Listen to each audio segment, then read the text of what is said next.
Hello, Internet! Welcome to episode 247 of the Assorted Calibers podcast, the second amendment podcast that has a little bit for everyone.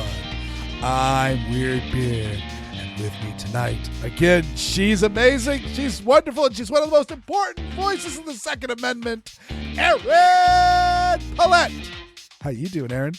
Man, convention trips, especially trips that require long-ass drives or longer-ass flights, they hit harder in middle age. So I was at the Libertarian convention this weekend in Kissimmee, Florida. For everyone else who doesn't know what that is, it's the Orlando part of Disney World that actually makes far too much sense. It's the Disney part of Orlando. I was there Friday and I was there Saturday and I just packed up and I didn't stick around on Sunday because it was only for half a day and it was pretty dead because apparently, at least for Libertarian conventions, they're only really, popular is not the right word, but, they're only whatever, on election years. And this one was pretty dead. And just the hours got to me and the diet of not very good food. So, I was subsisting not exactly on junk food, but you know how the convention diet is high in a lot of empty calories and fat and things like that. And I'm driving back to my hotel after a long, hard day, and I'm going, damn it, I need food. I need real food. I need nutrition. I am pretty close to being an obligate carnivore, but I am going, I need fruits, and I need vegetables, and I need other things. My kingdom for a salad. Yes. And so I'm driving home to my hotel, and about a block from my hotel, there's a Red Lobster. And I just go, oh, hell, I've earned this. And I pull in and I order. And one of the things I do, yes, I know that there's a $2.50 upcharge. I am going to have the house salad. Thank you very much. And it was good. I had a surf and turf. And I don't know, whatever. But the point was, it's like, this is not empty junk food. This is actual nutrition, and it tastes good, and there's things of different colors, and so conventions hit harder, and I just can't hang, which is annoying. And if it weren't for the presentation that I gave on Saturday, well, let me back that up. If I hadn't been giving a presentation, I probably would have left at about 2 or 3 in the afternoon on Saturday. But I stuck around, and my presentation... So I had mine was at 5:30, and so I had met the people who were giving the presentation at 5 about ranked choice voting, which I'm not even going to try to explain. The short version is our current system is like winner takes all or first past the post, but ranked choice is like, I can vote for multiple candidates for first, second, and third. Look it up. And so I went in there partly because I wanted to see their presentation and partly because I wasn't expecting to have many people listen to my presentation, so I figure if I'm there for theirs, they'll stick around for mine. And by God, it worked. So, at 5:30, I had 6 people in the room, and 3 of them were from the ranked choice people. And so I'm really glad they stuck around. Achievement unlocked. And it's a shame because I gave a pretty good presentation. Of course you did. Well, thank you. Because it was informal and, I wasn't up on a podium speaking into a microphone. I was just there, at the same level as everyone and, speaking in my normal voice. Well, it went from I'm talking to you to basically I'm performing, which is not to take away from the seriousness of the subject, but it's one thing if someone just sort of dryly reads you a speech and this is what's going on. And there's another one where it's like, hey, everybody, glad to be here. Why did the Libertarian cross the road? Am I being detained? None of your business. Am I being detained? Yep. And they laughed and groaned, and I said, oh, you think that one's bad? At least I didn't ask you how many Lepos it took to disappoint a Libertarian. What's Aleppo? Yes! Only one person got it, and the rest were like, what the hell? And so when they asked for an explanation, I pointed to the guy, and he literally said that, and they all groaned. And it was just like, ha-cha-cha. Hi, I'm Aaron Paletta, you know. Have you heard of Operation Blazing Sword? Have you heard of Pink Pistols? And I just... That Aleppo one is deadly, Aaron. I don't know if I'll be able to continue this podcast. Carry on without me.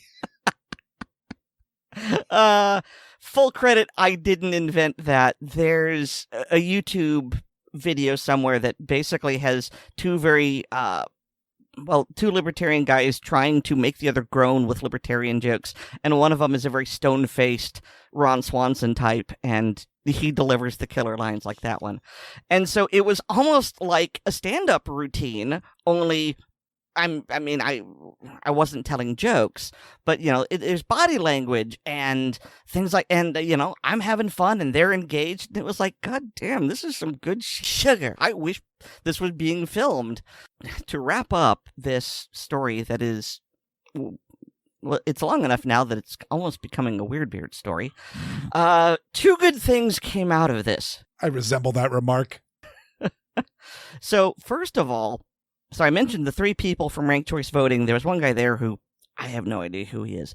But the other two were the guys that had invited me to attend the convention.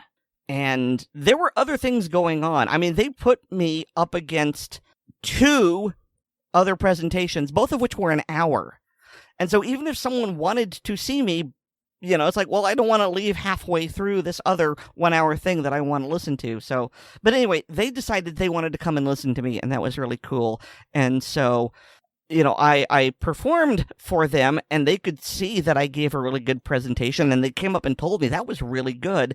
So I may have sort of proven myself, established my bona fides to these people, and then the next time there's a convention, it's like, no, she's really good. She's really engaging, and we should give her an hour and, you know, not put up, you know, a lot of people to compete against her. So that was really good. And the other thing is that of the three people who did the ranked choice voting, one of them was pretty pro-gun. He had some devil's advocate type questions, because what I did was I explained, you know, who I am and what the organizations are about, our philosophy, and that went on for about 20 minutes. And then I asked, you know, does anyone have questions? And there were some questions, and I knew we were going well because everyone was engaged. And then the 6 o'clock group comes in, and she's basically holding up her hand going, excuse me, you know, this is my room now. Right, sorry. So of those three people, one of them was more or less pro-gun. And actually, I found out, he asked me, do you know a Mr. Yamane? And it's like, yeah, I know David Yamane. And he's like, yeah, he was my professor at whatever university. And it's like, okay, that was cool. So he was asking some devil's advocate questions, but was mostly pro-gun. The woman Daria. Okay, so the it's a weird story. I'm going off track here. The devil's advocate gentleman, his name was Camden. Yes, like New Jersey. Daria was sort of the speaker for the group, and she struck me as being a little towards the liberal side of things, not exactly anti-gun, but she didn't own a gun herself, wasn't really sure, but I could tell I was getting to her. And in fact, afterwards, she went and she bought a Pink Pistols pin, and I handed off one of the, In Defense of the Second Amendment pamphlets to her because I felt like, just needs a little bit more, and she'll go out and buy a gun. The third guy, his name was Joel, and just unprovoked, as I'm handing the pamphlet to Daria, he says, I'm in favor of gun control, but I have to say, I could not argue with the points you were making in there. And I just went, well, good. and apparently Camden thought that was hilarious. He started laughing, and I was like worried, oh my God, did I accidentally offend him? I was like, no. I mean, thank you. That's a really great compliment. But the point being is that's what I aspire to. If I make such a good argument that you can't counter it, it means I've done my job. And so that really made me feel good. And so that sort of redeemed the trip. It's like I have proven myself to the convention committee members of the Libertarian Party, and I think I've convinced some other people, to join our side or at least consider gun ownership. And so that redeemed it. But otherwise, waste of time, waste of money. So I don't know. I feel like I've been talking for about 30 minutes. Weird. Good luck editing that. How are things with you? They are good. I am also I have been running like crazy ever since I got back in Massachusetts. So the family and we drove down to Virginia. I thought it would be fun to take the kid on a road trip, and it was a bit of a roll of the dice. It's either going to be she's going to have a whole lot of fun, and this is going to be a fun vacation, or she is going to be climbing the walls of the car and like, are we there yet? Are we there yet? And it's going to be miserable, and it's going to be a huge mistake. And thankfully, the former was true, and she had the most fun just seeing the countryside, and me telling her with the different states, and she's got this thing. She wants to collect a keychain from every state, and so every time we crossed into across the border, there's that highway welcome center. We'd stop at the welcome center, and there's usually a little gift shop, and she would go and find a keychain that had the name of the state on it, or was something related to the state. And all that. And then we went down and we were in Colonial Williamsburg. And so we're not, with a 9-year-old, we didn't cover nearly as much as we went 10 years ago when we were trying for a child. But yeah, we didn't see quite as much as we did the previous time, just because it's tougher with a kid, but still we had a good time. She had a great time, and it was wonderful. And then you get back and there's a whole lot of cleaning and a whole lot of stuff to get ready and all that. And I've got to say, thank you, Aaron, and thank you, Oddball and David, for all your work putting in, because I was gone for a week and there wasn't a break in the shows, and I didn't do anything but upload it when I got home. So thank you so much. It sounded great. It was a really good show. I actually just finished listening to it today, and yeah, it was. I really appreciate you guys doing that for me. Plus my cunning Weer'd impression. Oh my God, were you having fun with that one? And I also liked how the fact that like I just kind of quietly, morphed into like Jimmy Durante and cha cha cha cha. But the spirit moved me. I felt it was appropriate. I mean, the outro alone was just you guys are all laughing and I am joining you. My goodness. So yeah, it was a good show. And you know what? I'll use that as a segue, as I like to say. You guys spent a bunch of time talking about the NRA annual meeting, and I was actually talking to Oddball and listening to the show to make sure that I didn't step on any of you guys' toes. But this little point was something that I don't think you guys were aware of at the time of recording of the last show. But this is it's a members article from the Reload, but also a lot of this is covered in the Reload podcast of this week. So if you guys check out if you're not a member of the Reload, number one, maybe consider doing it. Stephen Gutowski does a lot of good work, and he's one of the few original reporters on Second Amendment news stories.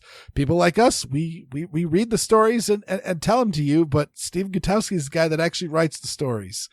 And so just to address that one thing, yeah, this story was published yesterday. Mm-hmm. So no, we didn't cover it because it didn't exist. Yes, but essentially, and I'm not going to get down into the into the nitty gritty of all the stuff. A lot of this stuff was covered last week and was covered in previous shows, like when we had Logan Medish on about the fact that Wayne LaPierre might be liquidating has the power now to liquidate the NRA museum with impunity. But essentially the title is "The NRA's Internal Fight is Over. Wayne LaPierre Won." And essentially it's stating that all of the members that were openly critical of Wayne LaPierre and calling for votes of no confidence and calling for him to resign have been removed from the NRA board. And so now it is back to 100% Wayne loyalists. So this is, I'm not going to say it's disconcerting news, because I mean, I've been open to say before, I don't see how we could have the trust in the NRA ever again, only because all of the bylaws that have allowed this level of corruption to happen and allowed all of the user dissent to be thwarted is still going to exist, even if Wayne LaPierre resigns, even if he steps down, even if he is removed from office, even if he is arrested, even if he dies. The next step will be an appointment of another person who could be just like him. And maybe I won't be a total cynic here. Maybe someone who is a true altruistic Second Amendment supporter who is not into line their pockets goes through. But how long is that person going to be in? And it's just only a matter of time before another corrupt executive vice president comes in. So it's just another news point that goes through. But yeah, there were some members that were or some members of the board that were attempting to remove Wayne, and they were officially unsuccessful because there are currently no dissenting opinions going on. And well, I mean, if you listen to the Reload podcast, he had one of the last anti-Wayne LaPierre board members on the show, and he essentially was pointing out the fact that yes, there are still ways to get people that are hostile to Wayne LaPierre onto the board, but the main ways of doing it need to go through now the vote of these loyalist board members. So it has become a lot more difficult. So yeah, I think the NRA is dying, and it looks like it will continue to die until it's completely gone. Yeah, I think it says something. I'm not entirely sure what it says, but when I have decided that the rot has gotten so deep that the only solution is amputation, and to torture that analogy, that would mean that New York wins its lawsuit and removes Wayne and restructures the NRA. I mean, when the NRA has basically gotten me rooting for the gun prohibitionists in order to fix the corruption, that says a lot of horrible things about the state of this once great organization. Not that I necessarily think that it will be fixed. They may just, ruin it, because, why deal your opponent a minor injury when you can kill them?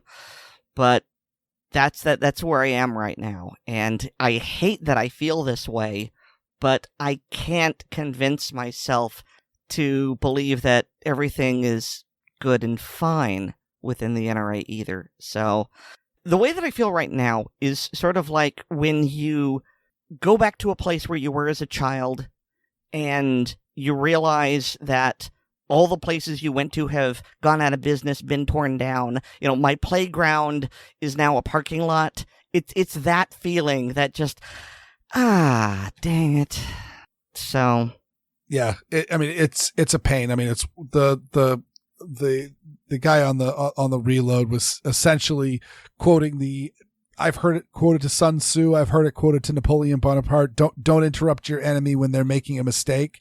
And he was actually saying that about Letitia James towards the NRA, is the fact that she hasn't made that many moves recently to push the lawsuit forward. Right now, it's just kind of sitting idle in court proceedings. And he wonders if she's just letting it sit there because she knows that the people that will kill the NRA best are the NRA. Wouldn't surprise me. No, I mean, I don't see how it will recover from this, because, there's all this corruption going on, which is causing people to lose confidence, which is causing people to back out on fundraising and membership, which is causing the NRA to weaken, which is causing them to have to regroup and figure out ways to keep the lights on, which causes more corruption, which causes lack of confidence, et cetera, et cetera, et cetera. Snake eats its own tail. And so, yeah, it's sad, because as someone who was, rooting for the anti-gun cause in the early 90s, when the gun control movement reached its high water mark, and I saw the NRA rally and help bring us back to and start the concealed carry revolution and all of this stuff.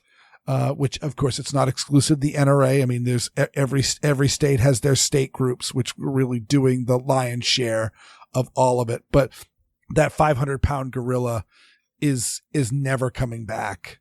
And even if the NRA is to fail and completely dissolve, there will likely be demand for some of the programs that the NRA offered that will be taken up by the various Second Amendment groups that are doing wonderful work right now. But even then, they will not reach the behemoth status of the NRA. But also at the same time, you know what? We're not seeing that much difference from when the NRA was super strong and membership was growing, as we are now. The boogeyman of the anti-gunners was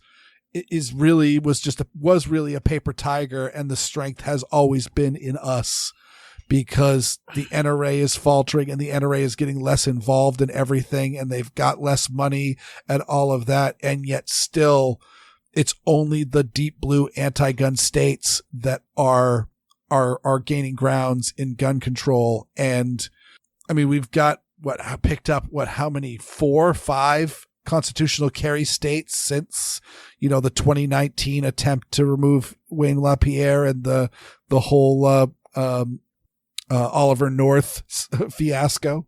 Mm-hmm.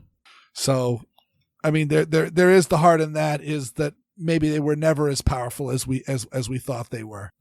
Well, I remember, I'm not sure how back it was. I want to say like somewhere around 2013, because I think it was in the wake of Sandy Hook, and the typical prohibitionists were calling for, end the NRA, make it illegal, and some people in the gun blogs were saying, wait until they get their wish and they realize that the NRA was actually very moderate, and a lot of gun owners think that they were far too wishy-washy.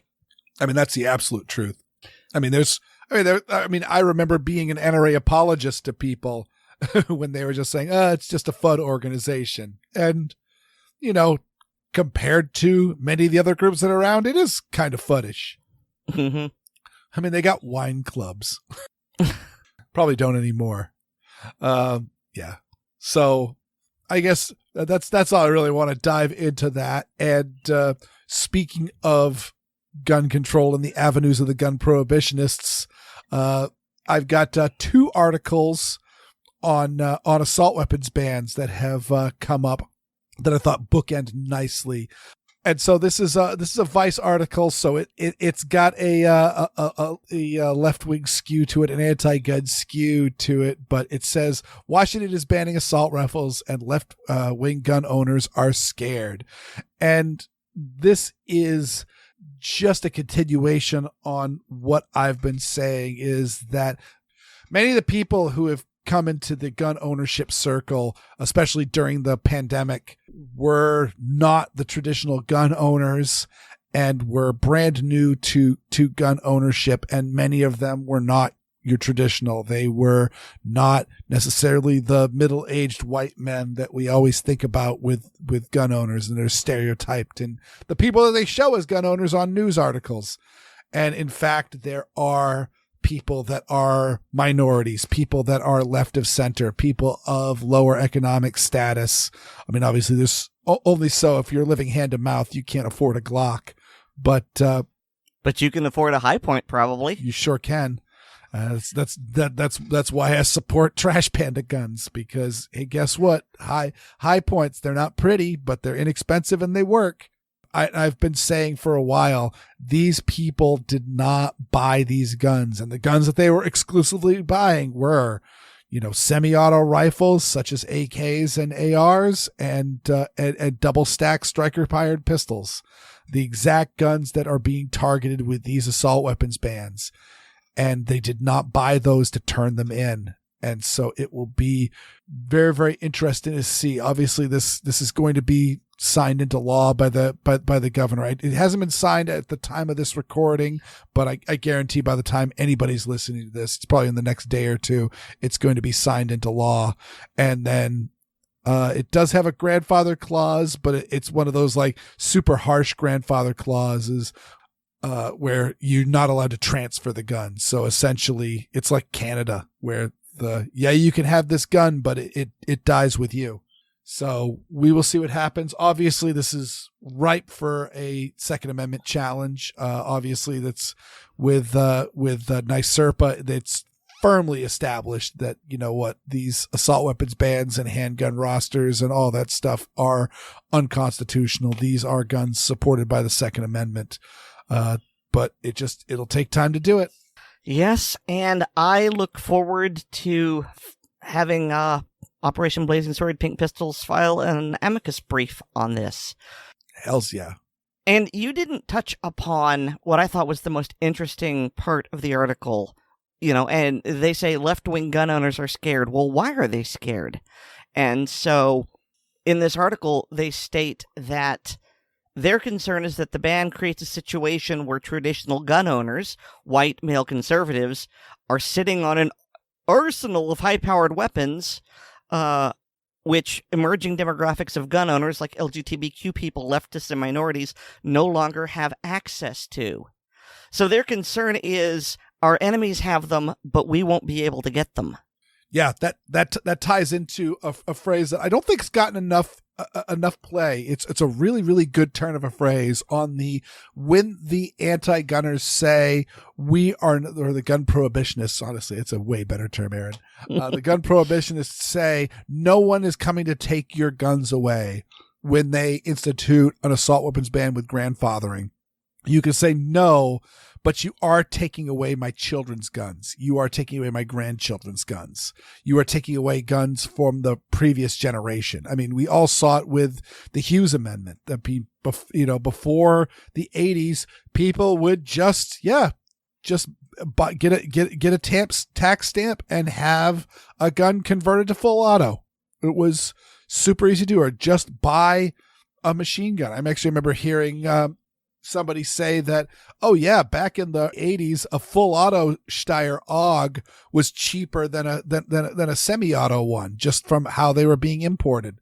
And and then all of a sudden the Hughes Amendment came through. And so then we had a freeze. Only guns that were on the registry could be transferred. And of course, guns, there's malfunctions, there's problems. And then of course there's no new replacement. And so the prices started going up. So you went from an M16 costing a little bit more than an AR-15 to an M16 costing as much as a car. So you went from having something that was available to anyone who was willing to jump through the hoops and pay the tax stamp to only the wealthiest people can have these things. And when it comes to, assault weapon bans, I mean, it's one of those, like, I think about like all the magazines that I have thrown in the trash just because, the feed lips wear out. And once a magazine stops working, it's really hard to get it working again. And so you just throw it away. And that's happening to the pre-ban magazines too. They're consumable items. And when guns are frozen in time, they're also consumable items. People have kabooms. People have parts wear out. People have, issues with that. And so you're taking away, you maybe not taking away guns from the people who have them right now, but you're taking away from future gun owners. And that includes underrepresented groups. Mm-hmm. And you make a really great point in your later audio, Fisk, where you say, and I don't remember it exactly, but it's something like, when I need a gun, I need it right now. Mm-hmm. And if you make it harder for me to get it, I can't get it when I need it. And so this is something that is going on here, and that's why these people are afraid. And we can debate the validity of their fears all you like, but I figure, anything that gets you wanting to buy a gun is good, because as we've seen, once you become a gun owner, you very likely become a gun voter. But if you have been frozen out of the process, then you are forced to be a victim or rely upon the mercy of your assailant. Mm-hmm. That's never a winning strategy. No, it is not. And it also, makes it difficult for what we are pointing out, growing demographics. When there was a time when the vast majority of gun owners in this country were white men in rural areas. Now that has completely shifted to, there is a lot more urban and suburban people, but for a while it was white suburban and urban people. And now we are starting to get growing numbers of blacks and queers and other minorities and et cetera, Women have been a huge growing demographic. All these groups are starting to grow in and encroach. And that is because it's available to them. And things like assault weapons ban curtail the availability, both of the amount of guns that you have to choose from and the effectiveness of those guns. And so, there's a reason to be scared. People aren't buying AR-15s like crazy because, they're cool and Wayne LaPierre told me I should get one, or whatever the propaganda is. No, they are super duper useful and effective firearms. And so, there's a reason. There's a reason why so many people have Glocks. They work, they're inexpensive, and they have great capacity and utility. And you can get aftermarket parts for them or just repair parts anywhere. Mm-hmm. Absolutely. These guns are popular not because of any of the scare tactics that are being pushed. These guns are popular because the utility of them is just exceptional. And so there are left-wing gun owners that, again, bought them not to turn them in. And that leads me into the next story, which is, the headline is, Colorado lawmakers fail to pass a ban of assault weapons. And this is a really significant story. An assault weapons ban was pushed through in Colorado. And It crashed down. Unfortunately, I didn't read the article enough to know exactly how far the bill got through and which procedures and all that. I don't know if you picked up that when your reading of this, Aaron, but the key factor that I have and why I wanted to present this is Colorado is what they call a triple blue state. It's got a left-wing or Democrat legislature, a Democrat governor, and both the House and the Senate are Democrat controlled, and the governor's mansion is Democrat controlled. And further, this is one of those states in the 90s, it was fairly pro Second Amendment. It was one of those.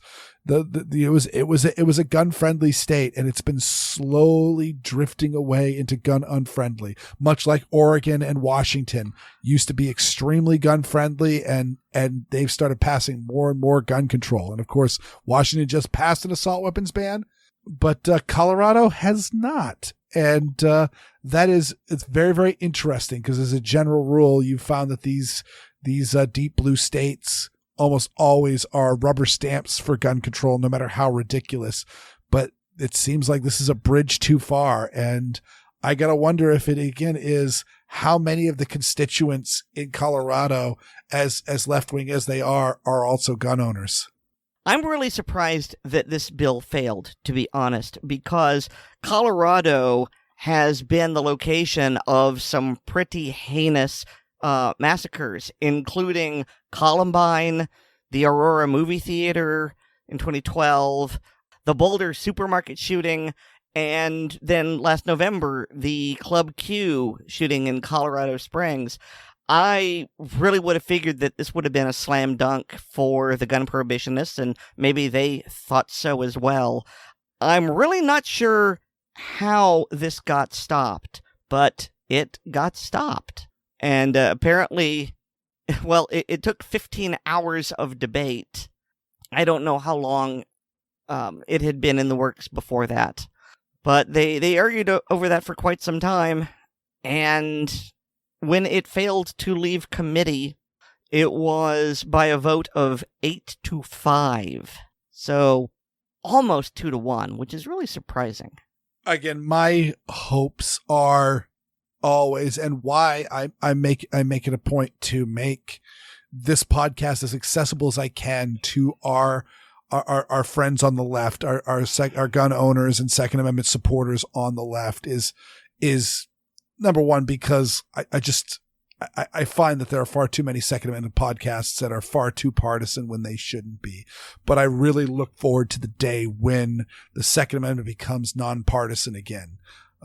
And so, yeah, I wonder if this is some of the first rumblings of this and the Washington gun owners that are scared. I wonder if there's going to be some political backlash. I hope that the gun owners who are affected by this start reaching out and really start talking to their representatives and say, look, I support you. I stand for this issue, healthcare, abortion, name any of the other, partisan issues, and say, but I don't stand with gun control. And, there's no reason for, if you are left wing, if you're a straight up communist, if you voted for Bernie Sanders and think he's the greatest person on earth. By the way, Bernie Sanders used to be, and honestly speaking, I think he was just paying lip service for some of the anti-gun remarks that he's made. Bernie Sanders was an astounding supporter of the Second Amendment for the bulk of his career, because the exact reason of look, if you are worried that Donald Trump is going to start, oppressing you and your race, creed, color, well, then maybe you should have guns. If you believe that the cops are racist and are out to get minorities, maybe you should have guns. If you want a communist revolution, well, you might need some guns to stand up for that. The Second Amendment's not partisan. It's not.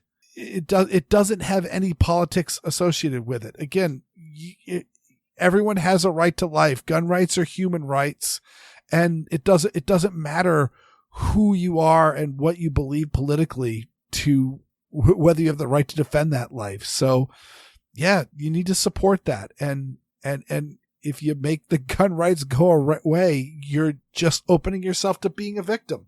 All right, now into some real ugliness here. This one is very troubling. First up, I will say that so there was I don't believe you guys didn't mention this last week, that the shooting in Louisville. No, because it happened prior to that. Yeah, but it happened, I think, in between shows. No, I could have sworn that we talked about it, or maybe we talked about including it. I don't know. What I do remember is that there was a time when I could have sworn I heard that it wasn't a mass shooting. It was a bank robbery that had gotten violent. And then someone else told me, no, that's not true. It was actually a mass shooting. I really thought we discussed this, but I could be wrong. I think it happened. Let me see. The shooting in Louisville was on April 10th, which was a Monday. So it happened the morning that we were recording for the last episode that just the two of us were together. And so we talked about talking about it, but I said it's still too early and I didn't have much information on it. So I didn't want to report on it going through. And so, yeah, it was a younger man. He was, I think, 23 years old. He was an employee at a bank. There's a number of questions on what was going on, whether or not he was being fired or reprimanded or all of that on this day. But he ended up showing up at the bank with an AR-15 and started shooting people. Ended up killing 5 people, injured 8 others. One of them was a police officer responding to this, which I'll talk about in just a minute. But like the Nashville shooter, this person left behind a note, a manifesto. I don't know the best way to describe it because it hasn't been released. It's been cited by various people, but we have to take their word for it. But the Nashville shooter still hasn't been released. That's troubling to me. That makes me feel like it's being suppressed. And as much as I understand that you don't want to release this for copycat reasons, a lot of shootings that have been copycatted did not leave manifestos behind, and a lot of school shootings. The best example is the Virginia Tech shooter left like an extensive video and text messages that were delivered to the press and were widely available and distributed. And I don't see people citing that shooting as an inspiration or something that they admired at all. So I don't necessarily give any credence to releasing of manifestos to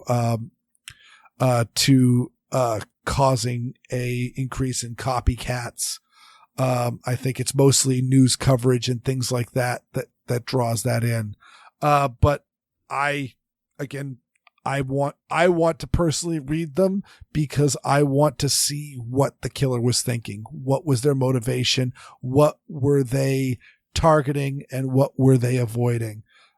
Just so that we can learn and we can possibly make things harder for these killers.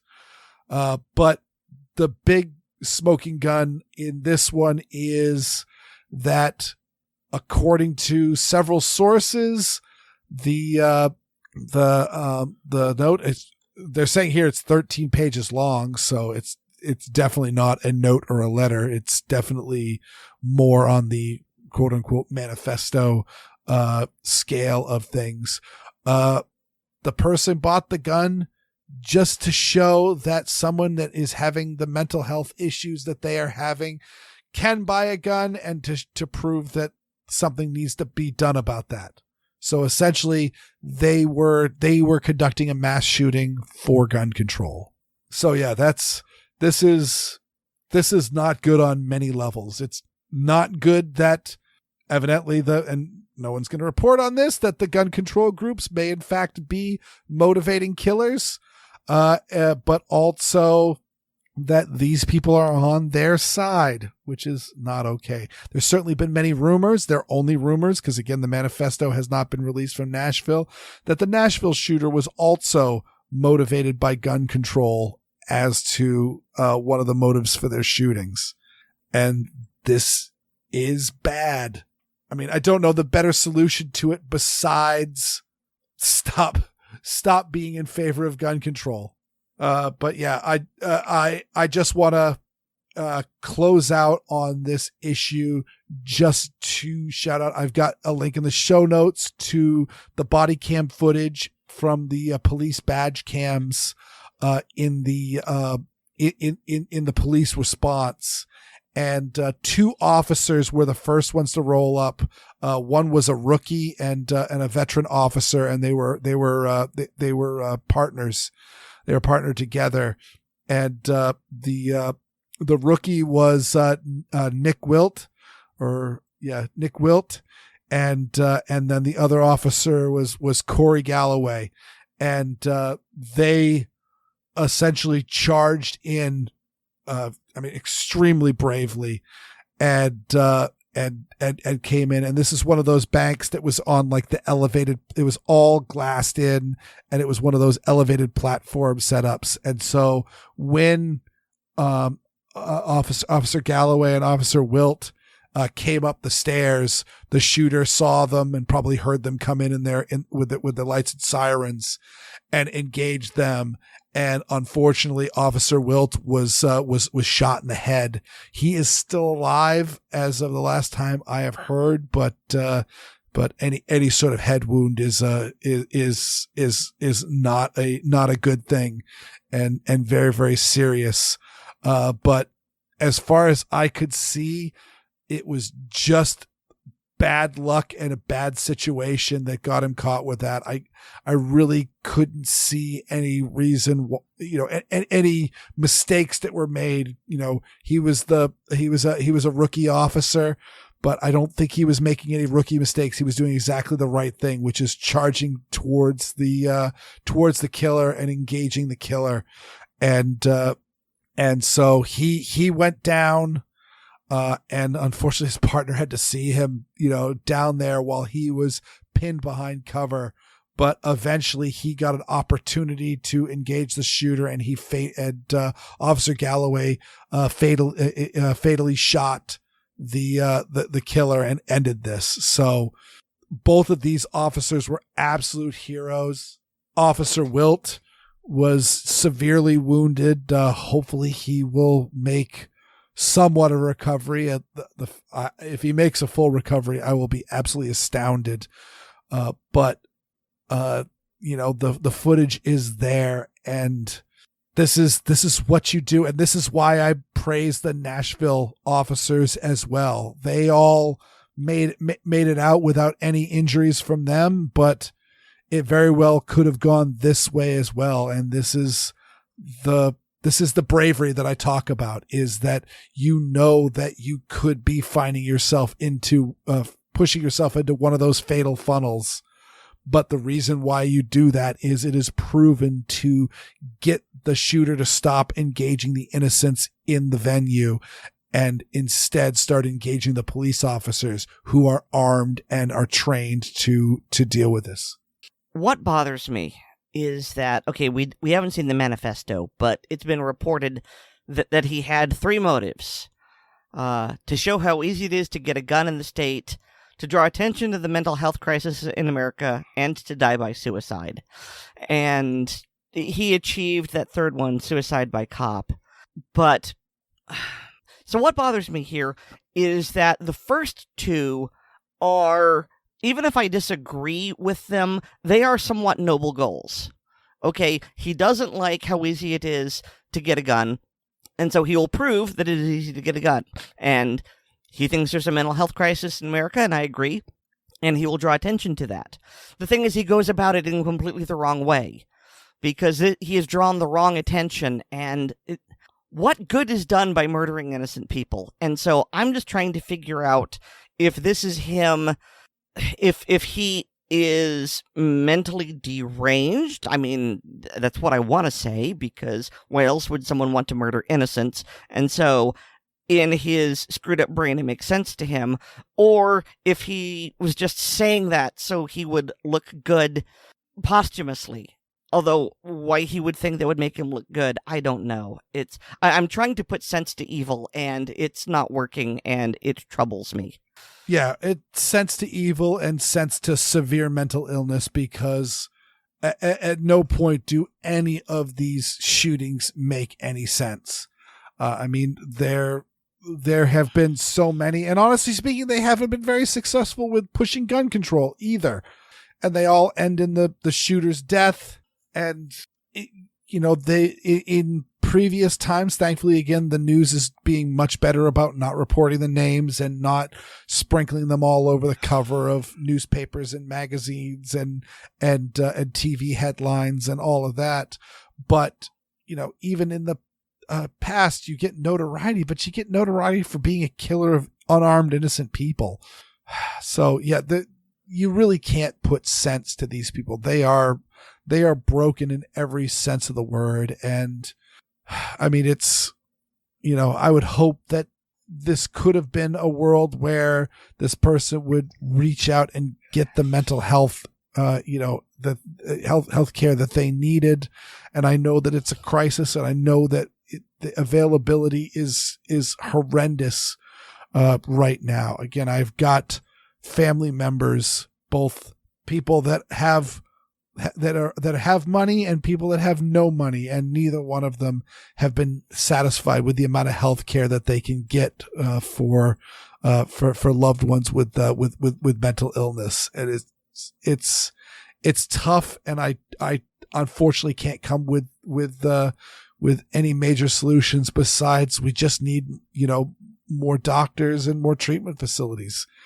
And I'm not the one building them and recruiting them. So my heart does go out to that motive, if that in fact is the motive. Again, we're taking the word of the police and the reports, and not the direct words of this person, which they themselves could be lies. But this is not the answer. This is not the solution. And spree shootings for gun control just shows honestly how evil gun control is. Pivoting from evil to arguing in bad faith, Weer'd is here to give Dan Savage a good old-fashioned fisking.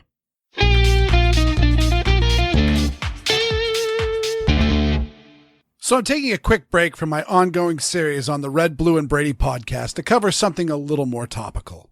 I fisked Dan Savage before, and every time I fisk him, I state that I'm a longtime fan of his podcast, the Savage Lovecast. Like for decades now. But as much as I love his advice and information on sex and relationships, he's a diehard anti-gunner, and with that, I don't agree. He starts every show with a current event story, and in this episode that aired on April 4th, 2023, was the first show after the shooting at the Covenant School in Nashville, Tennessee. When I started the Weird Audio Fist segment back in the Gunblog VarietyCast days, most segments had Sean uttering the phrase, arguing in bad faith, which was almost always accurate, but it's not a phrase I use regularly myself. But this audio is by far the most blatant example of arguing in bad faith. Lots to talk about, lots of very recent events, hyper-recent events, but I'm not quite ready to move on from what happened last Monday. The mass shooting at the private Christian grade school in Nashville, where 3 9-year-olds and 3 adults were murdered by a lunatic armed with an AR-15, the mass shooter's weapon of choice. The first of a long list of factually incorrect statements. The weapon of choice of mass shooters is in fact pistols. According to the National Institute of Justice, 77% of all mass shootings used handguns. According to this study, only about a quarter used assault-style rifles, which it doesn't define. But clearly it isn't a weapon of choice, no matter how you define assault rifle. To further muddy the waters, the killer at the school did have an AR pistol equipped with a stabilizing brace. But from all the video footage of the event, they used the AR to shoot out the glass in the door to enter the locked-down school, but then quickly switched to a Kel-Tec Sub 2000 pistol caliber carbine. I have no information on if the rifle was used any other time in that event, but surveillance footage shows the killer walking the halls looking for victims with the AR slung and the Kel-Tec shouldered. And when the police arrived and killed the shooter, they were shooting out the window at police with the Kel-Tec. And the Kel-Tec Sub 2000 is not an assault rifle. I can buy one today here in Massachusetts. Just not with grown-up magazines, unless they're pre-ban. There are rumors that killer brought the AR pistol with a stabilizing brace simply because it was a politically charged weapon, and its presence at the scene would be beneficial for the gun control movement. I can't confirm that, but I can confirm that most news reports of this event note that the killer used an AR and focus on that over the pistol caliber carbine. The shooter, who was killed at the scene by the police, appears to have been a trans man. Now, there is no epidemic of trans mass shooters out there. There's just this one.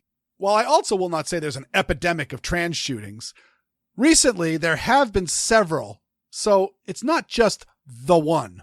I will note that the person who shot up the Colorado drag show at Club Q was born male, used a masculine name, and had masculine facial hair and a haircut, but requested female pronouns be used at their arraignment.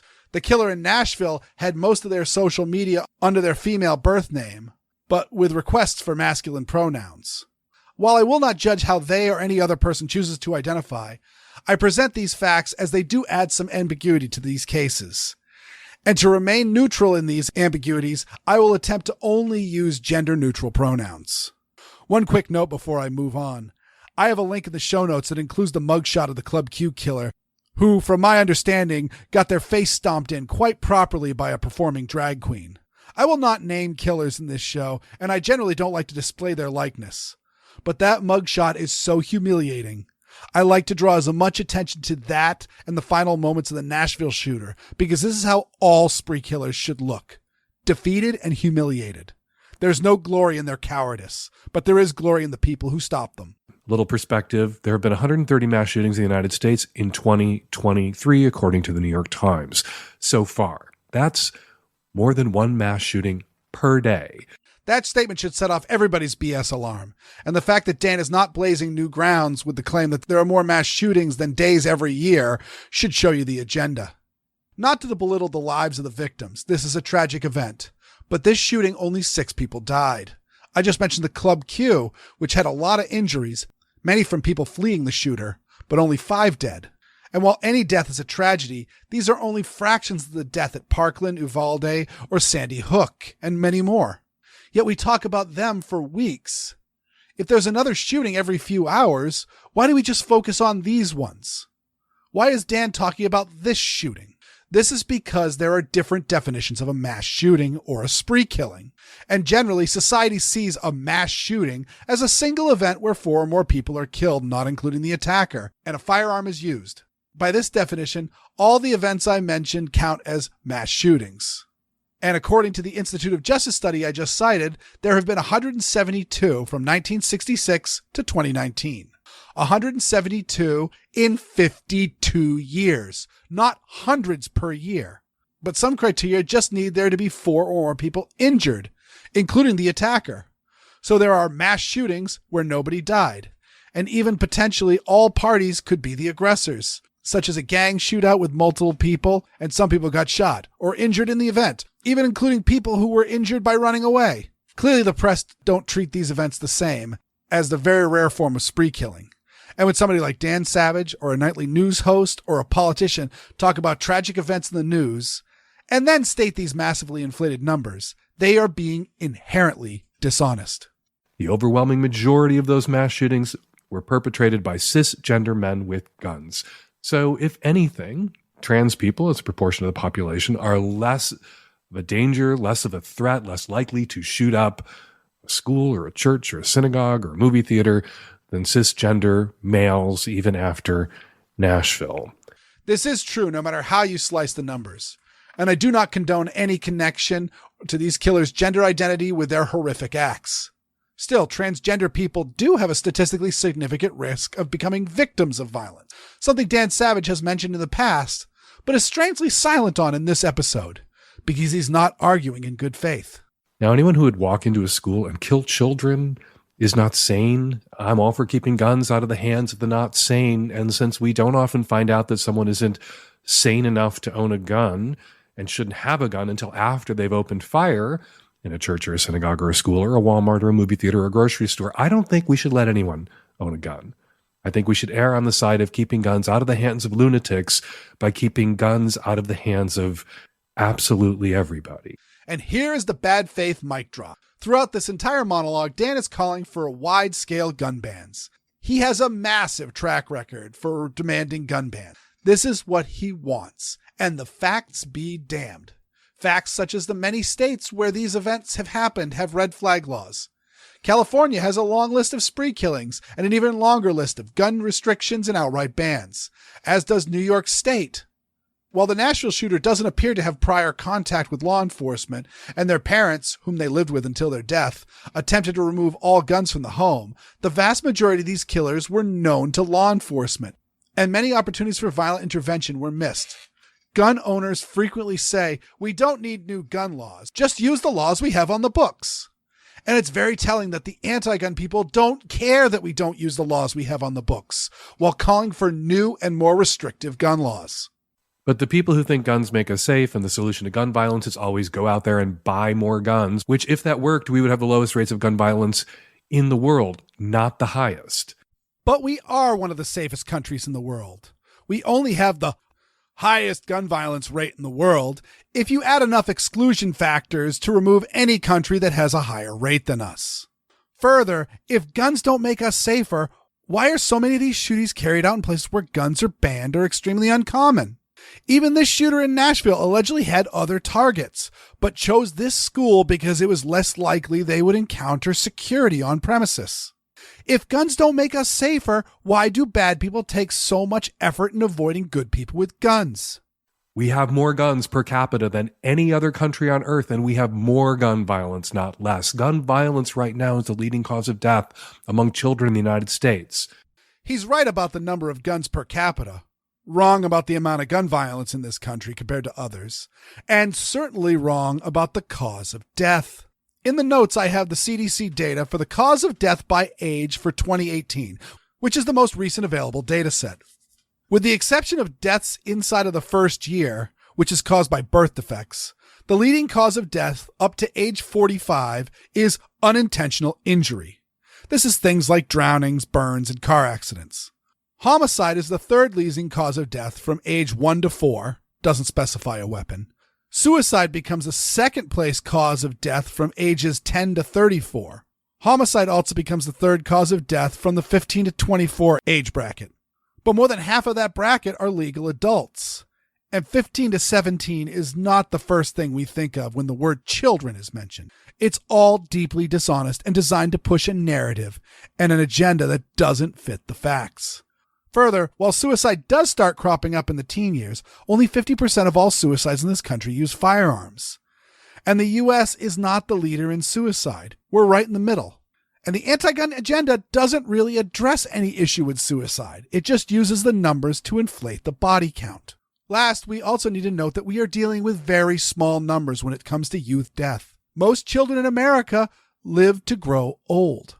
So for perspective, from birth to age 24, the bracket that contains the most minors, unintentional injuries results in 15,864 deaths in 2018. For the same age group, there were 12,056 suicides and homicides combined. And that's by any means, not just firearm. Compare that to the fact that 655,381 Americans lost their lives to heart disease in 2018 across all ages. This isn't the epidemic they lead us to believe. Now, some social conservatives, like Ben Shapiro, are suggesting we pass gun laws in the wake of the murders in Nashville to take guns away, to take AR-15s away, but just from trans people. Well, I don't agree with this. This is certainly why I think the Second Amendment isn't a partisan issue. Gun rights are human rights, and every human has the right to live and the right to defend their life. Shapiro's trolling, of course. The left loves gun control. The left supports the trans community, so they think it's hilarious to dunk on the left by proposing gun control legislation that targets the trans community after one trans person shot up a school, murdered 6 people. I have no idea if Shapiro's comment was in jest or not. I don't care. What's interesting is Dan's reaction to this comment. A school where, by the way, the doors were locked and the teachers were armed. One reason why I didn't do this Fisk sooner was because I was waiting to see what panned out on this comment. It appeared that one of the 911 callers, while the shooter was in the school, mentioned that at least one staff member carries a gun for security in the school. As of the time of my recording this, I have heard nothing of armed staff in the Covenant School on the day of the shooting or otherwise. And the only support for this statement is the single quote from an unknown person. Also, the doors were locked, but they were made of simple glass. The shooter broke the glass and climbed through the hole. They used the AR-15 to do that, but entry could have been accomplished with a rock. But I want to say that I agree with Emmy-winning TV writer and showrunner and trans woman Shady Potosky, who posted Shapiro's call for banning trans people from owning firearms and said, yes, please, pass any gun law. Anyone. Don't argue with them, Potosky went on. No hot takes. Hold them to this. Call their bluff. That's Shady's argument. Call his bluff. I agree with Shady. Yes. What's really disgusting is Dan Savage, a gay man, and Shady, a trans woman, are willing to sell trans people up the river so they can sell all Americans up the river. Remember those statistics about trans people being the targets of violence? Without guns, what are they to do when attacked? Remember, this school shooting was stopped by an amazingly well-trained, brave, and speedy Nashville Police Department. They drove into unknown danger and made themselves the targets so that the 6 dead were the last victims of this monster. Without them, we very likely would see body counts on the level of Parkland and Uvalde, where the police hid like cowards as they allowed the killer greater and greater access to the victims who themselves were defenseless. As defenseless as Dan and Shady want to make all of us. But even as fast and as brave Nashville PD was, they weren't fast enough for the 6 dead. It would be unrealistic to think otherwise. It's almost like Dan and Shady think that this is an acceptable loss. This single-minded attitude is simply disgusting.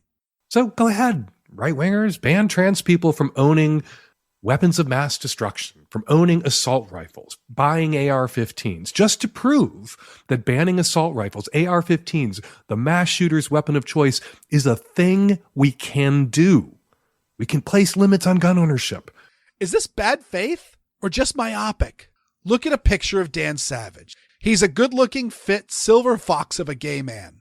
I compliment him because he looks a hell of a lot better at 58, 59 in October, as I do at 44.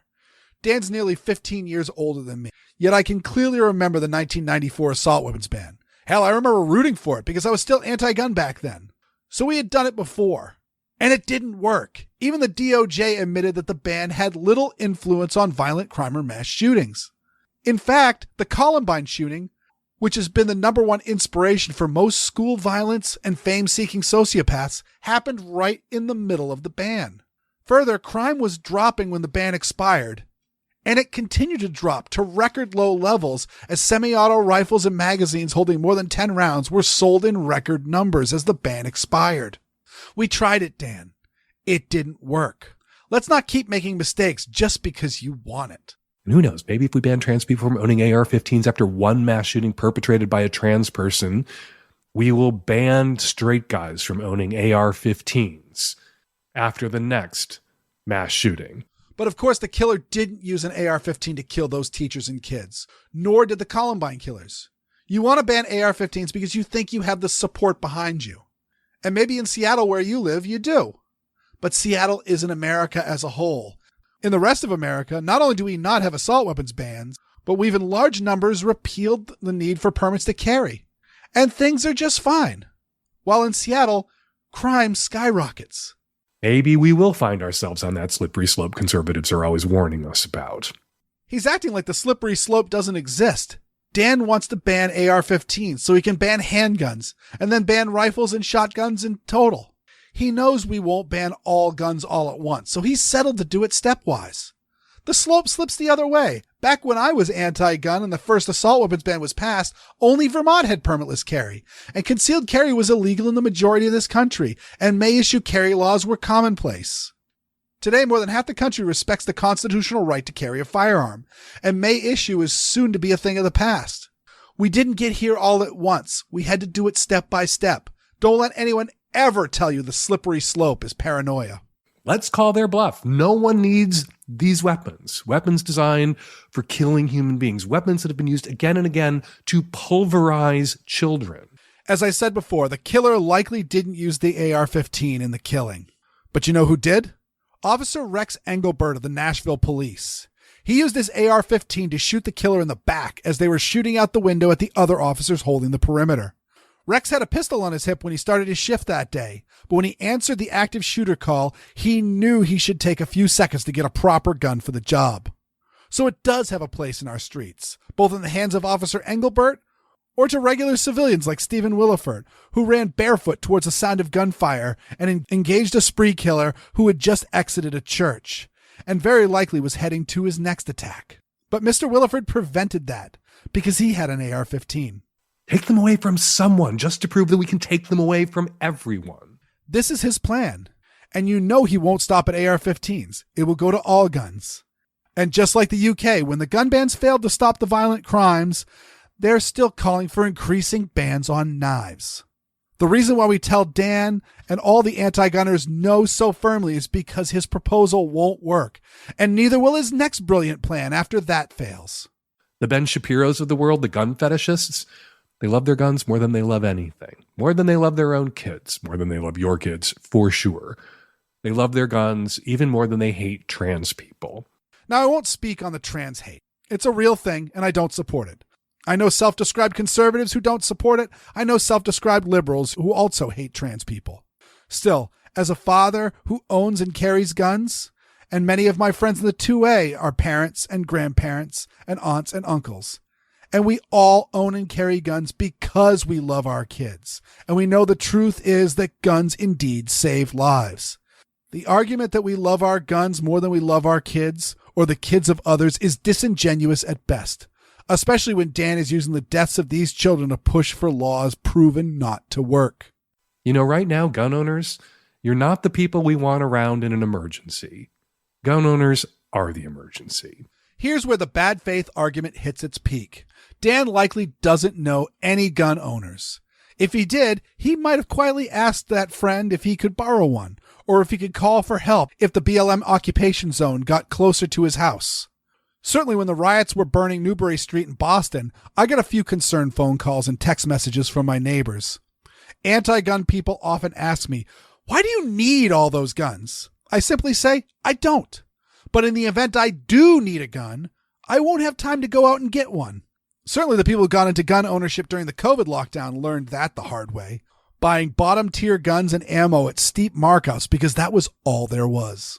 Who did the people of Covenant School call when the bullets started to fly? People with guns. There appears to be no credence to the rumor that there were armed staff there that day. Do you think the victims or the survivors of the shooting are glad that no staff had guns when their school was under assault? Dan doesn't want gun owners around in an emergency because he doesn't want gun owners around, period. He wants us extinct.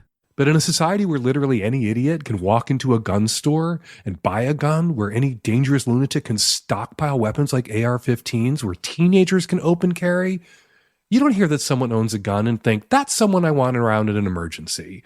What you think when you hear that someone owns a gun is that person could be a dangerous lunatic. Sounds really scary. Except where are the facts? I'm from Maine, ranked number 2, the safest state in the country. New Hampshire is number 1. These states have virtually no gun laws. You can carry without a permit. You can buy AR-15s. Hell, you can buy M16s and M60s if you have the coin. Just walk into a gun shop in those states and you can walk right out with a rifle, magazines, and cases of ammo within hours. And they are safe places to live. Meanwhile, Massachusetts is number 10 safest. And you can do none of those things, minus the machine guns, ironically. I can't buy an AR-15, but I can buy a full auto M16 just fine. Dan's Washington, with its ever-increasing gun restrictions, is number 33. Oregon to the south is a little better at 30. California is 37. What is all this gun control getting you? Why do you want to push that trash on the rest of us? If gun ownership was an achievement, if we could infer from gun ownership that someone standing there with his gun was knowledgeable and responsible, people would look up at gun owners. You would be admired, not feared. But sadly, some of you just want to be feared. That's what assholes carrying AR-15s into Wendy's are after. Don't know why the open carry movement got in here. I haven't heard much about people carrying ARs into restaurants recently. I'm sure it happens, but not enough to paint the whole of gun owners. And the reason why people were open carrying in restaurants was to protest states like Texas that banned open carry of handguns. And they got their open carry, and permitless carry, and campus carry, and now they're happy. Well, maybe we can get rid of that stupid guns in bar laws. That's pretty dumb. Still, Dan has no respect for gun owners, no matter how well trained and vetted. His claim of wanting training and vetting is to A, get some of that beloved May issue back, and B, allow a system that can be altered so that less and less people can afford to take the mandatory training and pay the fees until only the professional bodyguards and wealthy enthusiasts can own and carry guns. And again, it's not like I have to duck bullets while I'm hanging out in New Hampshire or Maine. Unlike people in Washington and California. Dan wants training and vetting because it will make him feel better. And we know he'll feel even better with all guns banned. Safety be damned.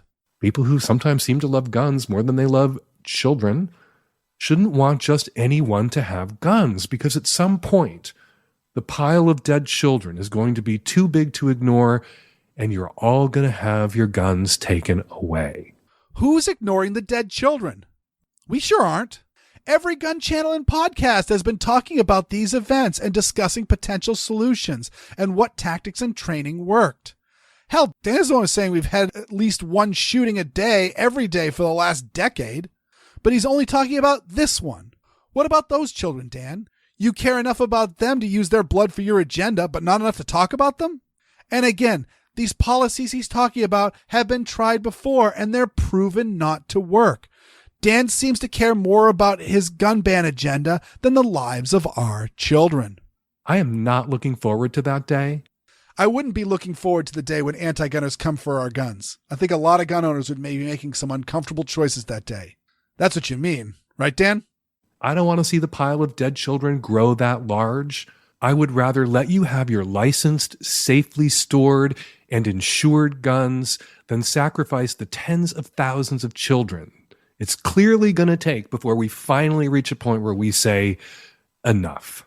Nope, he's fine with sending police to break federal law and round up icky guns and enact policies that will save no lives and lead to more tragic events until we're like England, talking about what knives to ban and putting people in prison because they have a pair of pruning shears in their pocket. Dan, if you don't want a pile of dead kids, look at what failed here. The doors were crap. The school was chosen because the killer felt it was a soft target. Places like the mall and other schools were not chosen because the killer feared a prompt and armed response. In the Greenwood Mall in Indiana, a spree killer was promptly stopped by Eli Dicken, who quickly and bravely engaged him with a concealed pistol. A pistol he didn't have a permit for and was carrying because Indiana enacted constitutional carry just weeks before. But Dan doesn't really care about the kids. Dan is also pretty venomous when it comes to churches as well. This is all just useful fodder for what he really cares about, banning guns. So Dan, we are saying enough. We are standing up for our Second Amendment rights and making our country safe by being our own first responders. And we want these rights to extend to all races and creeds, to all sexual orientations and gender identities. And the biggest issue of all, to all economic levels, not just the wealthy who can jump through your hoops and pay your taxes and fees. We've had enough of this social experiment on gun restrictions, and we're taking the Second Amendment back. And if you don't like it, Washington isn't very far from Canada, a country that has a totalitarian government that's banning guns. And while crime and mass shootings still happen, if you don't like what America has to offer, why don't you go see if they'll take you? Those are your anti-gun talking points and a few rebuttals to combat them.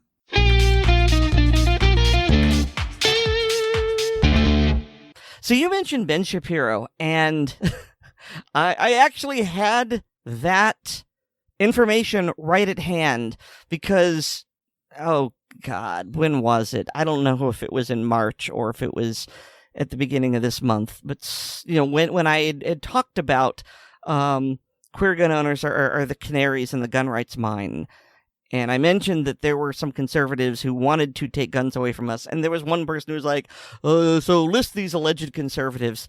And I almost did. And I just decided you know what? Let me take a look. And this guy, I could tell. There are some people you look at their timeline and you go, this is not going to benefit anything. I'm either going to end up doing a lot of work and he'll just say that doesn't count or whatever, or block me, or so I didn't use it. But I actually have a link to the segment of Ben Shapiro saying that trans people have mental issues and you shouldn't give guns to them. And no, it was not done satirically, sardonically, or anything else like that. He did it so deadpan. I am firmly convinced he really believes that. And I found a couple others, but we weren't talking about them. So yeah, he absolutely wants to do that. Well, yeah, I Dan Savage said in the intro. I mean, I didn't play all of it, but said in the intro that he didn't want to put Ben Shapiro's voice on his podcast. Would support all of that, so he didn't play the clip, but of course also he doesn't link anything because anti-gunners. Go have a look at the show notes. That was a lot of effort for me to put all the resources to back up why I said what I said. But yeah, I didn't look it up because again I didn't care. It's Ben Shapiro. I know he doesn't like trans people. I also know that he's not really that much of a Second Amendment guy. So yeah. And unfortunately, yeah, he's all good with selling just like Dan Savage, willing to sell trans people up the river because he wants to ban all the guns. And Ben Shapiro's willing to, maybe he's not willing to push further gun bans. I don't know. How can I know this? Again, he's not much of a Second Amendment person, but Dan Savage is right. If you want to take guns away from one group, it makes it easier to take away guns from all people. And again, like how disingenuous that Dan Savage is one of the frequent people that cites the statistics of how frequently trans people are targeted for hate crimes and for violence. And yet you want to take their means of protection away. And he's just fine. And I tried to look it up, and I got frustrated before not finding it because, of course, the old Gun Blog Variety Cast website is no more. But there was I did an old Fisk of Dan Savage back when he was back when it was in the Gun Blog Variety Cast, and a queer caller called in and was asking Dan about why if he would support licensed and responsible queer gun owner from owning guns to protect themselves and the queer community. And Dan Savage says, absolutely, I don't think you should have any guns.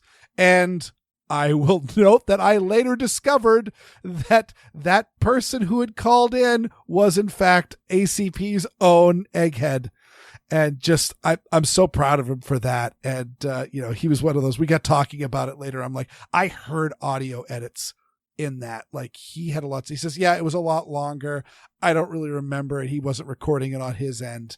But still, like the fact that he's someone that is such an advocate against anti-queer violence and yet will say, yeah, but I'm against anti-queer violence, but I don't want to do anything to prevent it, is just. But I'm more against guns. Yeah.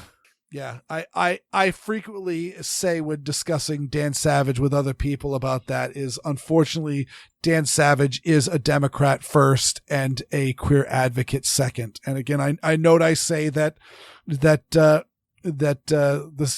Second Amendment should be nonpartisan, and you're more than welcome to be a pro-gun Democrat. And I'm not going to be one of those people that's going to say, no, you have to choose. Are you either pro-gun or are you a Democrat?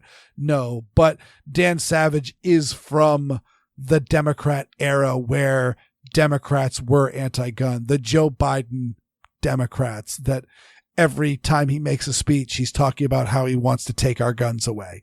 And so, yeah, and he is rah-rah cis boom bah for that crap. And it's disgusting. It's disgusting, especially since I like his damn show. I listen to every single one of them. As a matter of fact, I need to go back and listen to the one that I missed while I was on vacation. And yeah, no, it's a great show if you like, sex talk and relationship advice discussions and like to hear the rainbow of human sexuality and issues and concerns with that and education about that. It's a great show. It's really, really, really awesome. And then he goes and talks about politics. And I'll leave it at that. So this is only tangential, but since you enjoy podcasts about sex, I want to recommend to you, our listeners, and to Weer'd again, that there is a fantastic podcast called Kinky History. And it is hosted by this delightful lady called Esme Louise James, who is Australian, and she sounds like she's about to burst into giggles pretty much every time she talks. She's very enthusiastic about it, but it's just this whole, oh, this is just so naughty. And she's actually very scholastic. She has a degree in I don't know, sex history or something. And so her work really shows, but at the same time, she's talking about, well, okay, the most recent podcast is The Polyamorous Life of Albert Einstein. Okay, but before that, The History of the Vibrator is Not What You Think It Is. The Rock Hard History of the Dildo. And this one I think was my favorite. I think I know the subjects of both of those. I definitely have read articles on those. So and my favorite one here, just because of the subject, The Fart Letters of James Joyce. That's going to be the first one I listen to. So, it's completely off topic to everything, but I don't even listen to my own podcast, but I listen to this one, so I think folks would like it. Weer'd, should I list it in the show notes? It's up to you. Please do, and I will let you know that I remember you recommending this to me before, and I did not do what I just did right now, which is I picked up my phone off the desk, looked it up, and subscribed to the podcast. So now, when she produces a new, if I don't go seeking it out in my day to day, when she publishes a new podcast, my phone will let me know. So Aaron, I forgive me, for I have sinned, and I feel that I have made atonement. Well, all right then. So I think we've been at this long enough. That was a long fist. That was a lot of work, and so I'm ready to go to bed. So I would like to thank each and every one of our listeners. But of course, a very special thanks to all our supporters on Patreon. To get our Patreon patron, go to patreon.com/Assorted Calibers podcast to sign up. Patrons get an early release of the podcast, plus bonus content like the hilarious blooper reels, the ACP film tracks, and the ACP mag dump. Also, please remember to rate us on Apple Podcasts, subscribe to us on the platform of your choice, and share the show with your friends, both online and off. I got a blog. It's called WeerdWorld.com. That's WEERD World.com. And hear me weekly on Handgun Radio on the Firearms Radio Network. And you can get more from me at Linktree/Aaron Paulette. That's linktree.ee/Aaron Paulette, all one word.